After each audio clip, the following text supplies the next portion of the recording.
Hey everyone, welcome back to my new blog. এখন দুপুর বাজে 1:30 আর এখন আমি স্নান করে রেডি হয়ে গেছি। তো যেহেতু আজ আমাদের পাড়ায় বিজয়া, তো সেই জন্য একটা ফিস্ট আয়োজন করা হয়েছিল।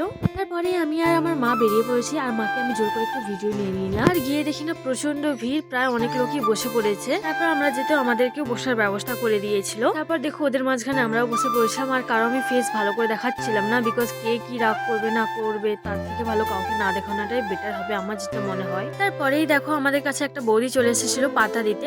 আর আমি একটা জিনিস দেখে খুবই হ্যাপি হয়েছিলাম, যে মানে কলা পাতায় খাবারটা আমি অনেকদিন আগে খেয়েছিলাম, বাট আজকে আবার মানে কলা পাতাতে প্রসাদ খাবো ঠাকুরের, মানে খুবই আনন্দ লাগছিল একদিন। তো তোমাদের মধ্যেও কারা কলা পাতায় ভাত খেতে বা প্রসাদ খেতে ভালোবাসো তো অবশ্যই জানাবে। আর আমার তো ভীষণই ভালো লাগে, বিকজ এই কলা পাতার যে কালারটা আছে লাইট গ্রিন, এটা আমার ফেভারিট। তারপর দেখো এক এক করে সবাইকে প্রসাদ দিয়ে আসছিল, দেখো আমাকেও তারপর দিয়ে দিয়েছিল। আর খিচুড়িটা অনেকটাই গরম হওয়ার কারণে বড় মা ওটাকে একটু ঘুরিয়ে দিয়েছিল যাতে তাড়াতাড়ি ঠান্ডা হয়ে যায়। তারপর দিয়েছিল আলুর দম, আর আমি আলু কম খাই বলে আমি কমই নিয়েছি। আর খিচুড়িটা গরম হওয়ার কারণে একটু লেট হচ্ছিল খেতে, বাট সত্যি বলছি খিচুড়িটা জাস্ট ওয়াও হয়েছিল। তারপরেই দিয়ে গিয়েছিল প্লাস্টিক চাটনি, মানে এই পেঁপের চাটনি। এই পেঁপের চাটনিটা আমার খুবই ভালো লেগেছে। আর তারপরেই দিয়েছিল পাপড় ভাজা, আর আমাকে জানো বুদে দিতে ভুলেই গিয়েছিল, বাট কোনো ব্যাপার না, আমি এমনিতেও মিষ্টি কমই খাই। তারপর খাওয়া দাওয়ার পরেই তোমাদেরকে প্রতিমার প্যান্ডেলটা একবার দেখিয়ে দিলাম। আর তারপরেই মায়ের আঁচলে মুখ মুছতে মুছতে বাড়ি চলে গেলাম। তারপরেই সন্ধ্যেবেলা যেহেতু ঠাকুর বিসর্জন চলে যাবে সেই জন্য চলে এসেছিলাম ঠাকুরের কাছে।